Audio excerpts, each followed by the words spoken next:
All right, so Ai Weiwei, the so-called dissident or exile from China, went back to China. Oh boy.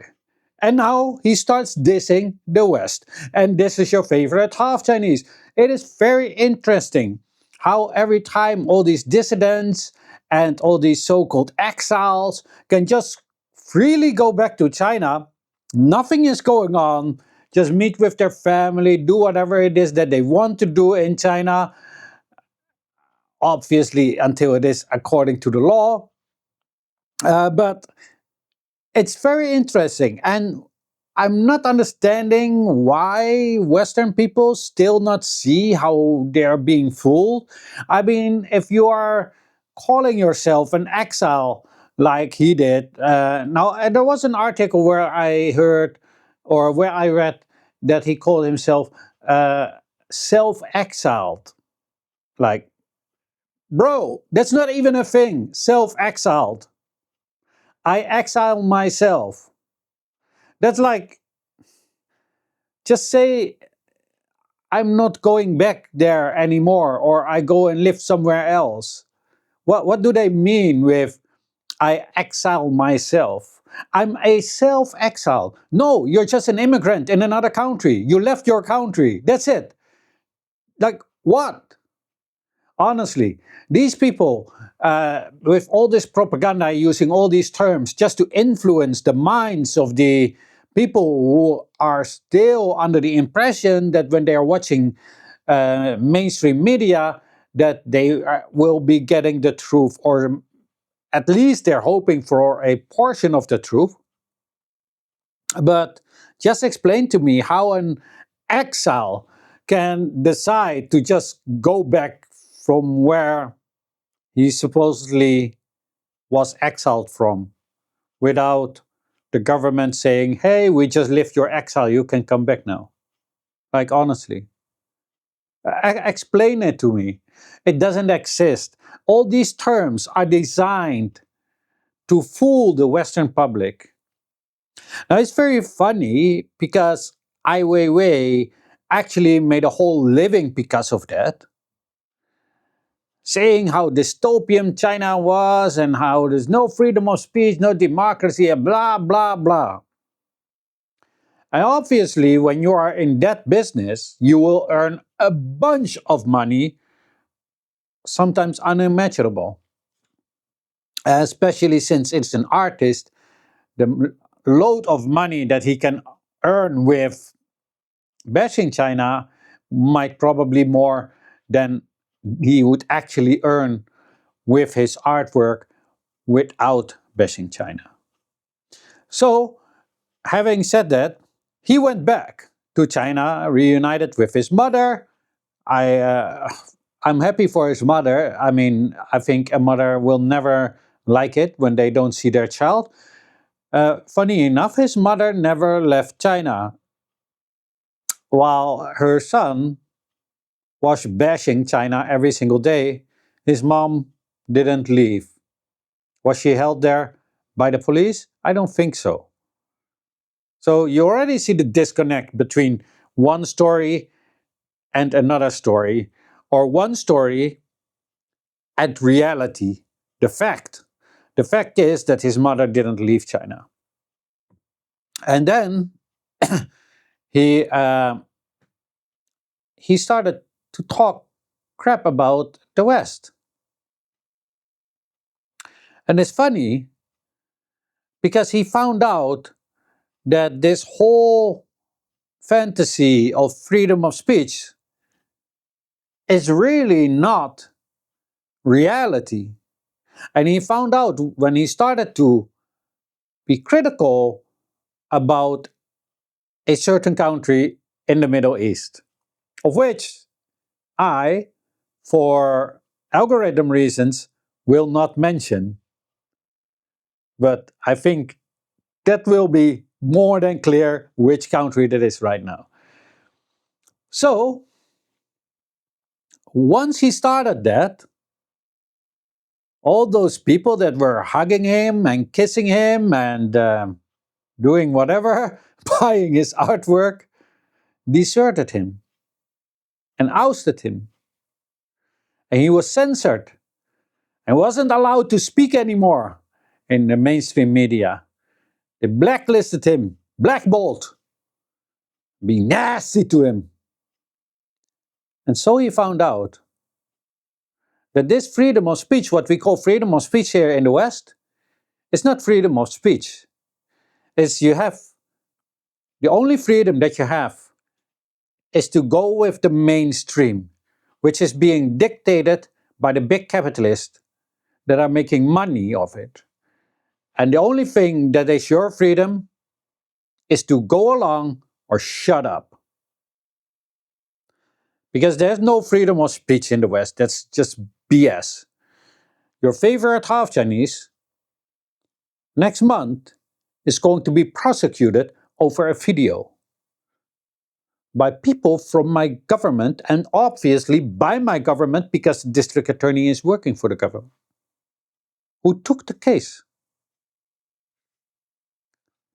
Yet they are blaming and bashing China and pointing the fingers at China about freedom of speech.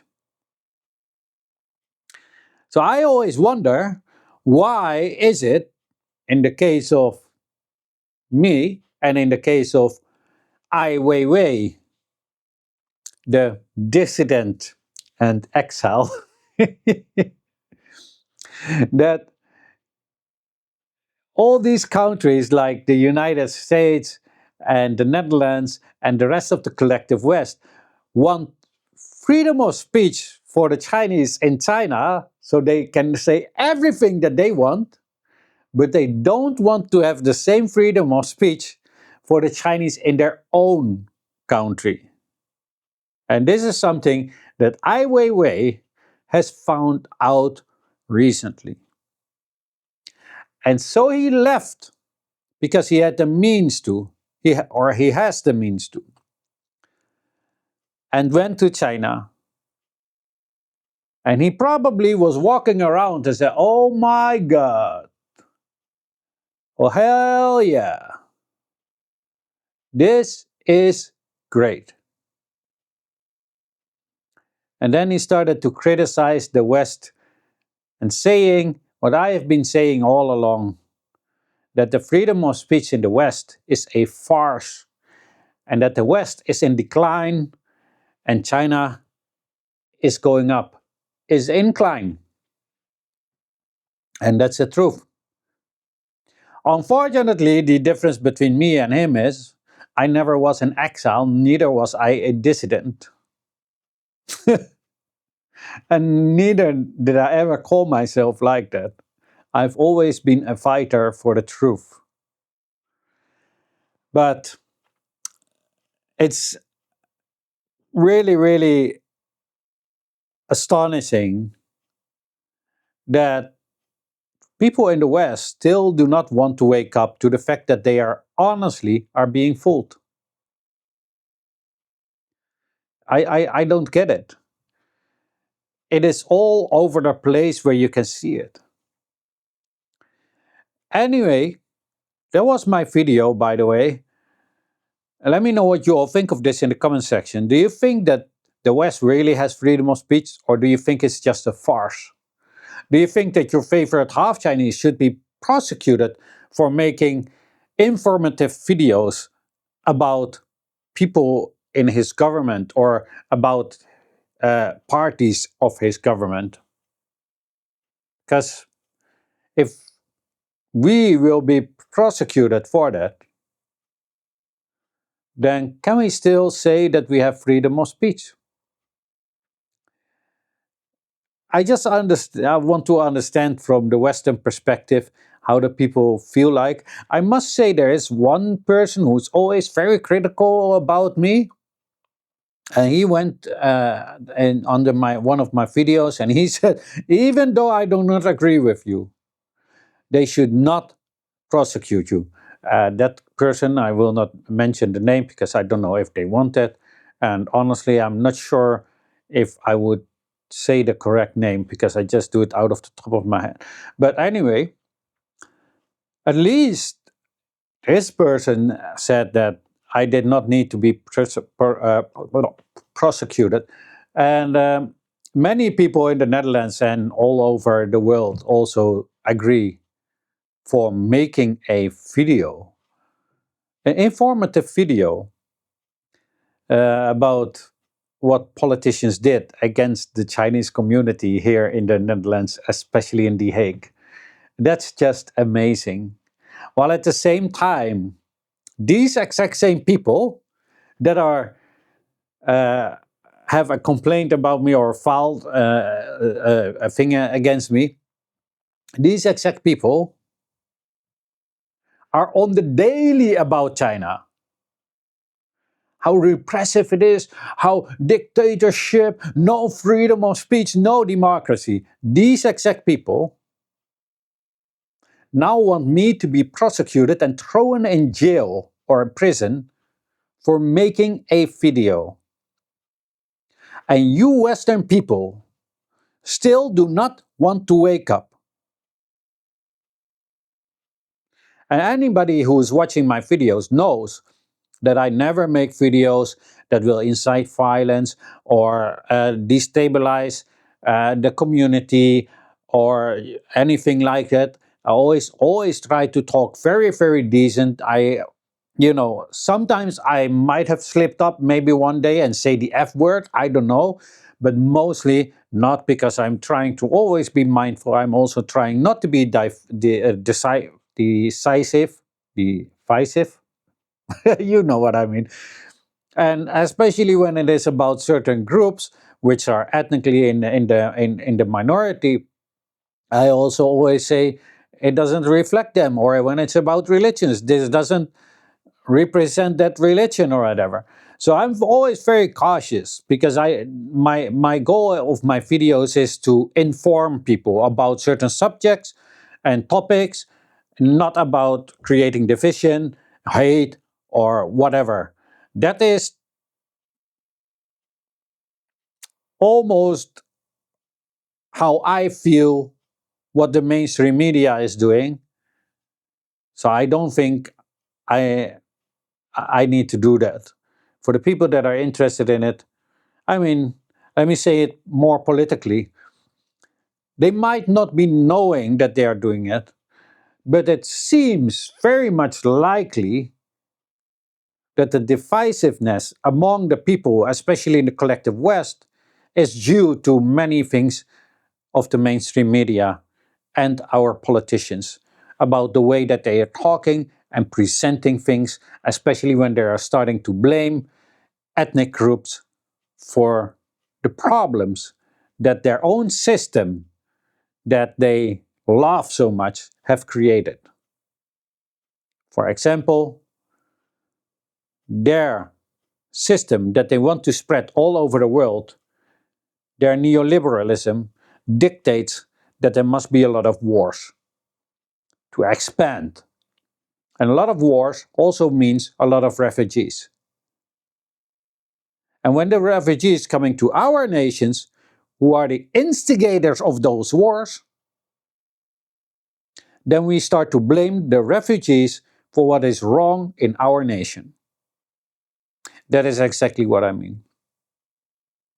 I really, really, really sincerely hope that the Western people can look beyond my look of not looking typically Western and be more like a Chinese, because the Chinese, they don't care much about how I look, because I also don't look typical Chinese. But they look at my content for what it is. And I hope that the Western people also will understand that my mission is to serve you with the truth. To be an eye-opener and to give you a different perspective on things, so you have a broader view, so you can make an educated view on certain things. Because clearly that is something that is missing in the West. And since I live in the West, that's what I make my videos for. I hope that It is clear for the people who like to support my work, but also must be able to. I have a buy me a coffee. It will be linked in the description, but you can only donate if you have more than enough money. I don't want to take money from people who really already do not have much. Just spend it on yourself or on your family, but then just drop me a like and I will be just as happy. And also follow me for more content. And, also want to apologize for not being able to make a lot of content lately, especially last week. Yes, I have to do everything myself, and it's just a lot of work. Anyway, thank you for watching my video, and as always, have a great day. Your favorite half Chinese.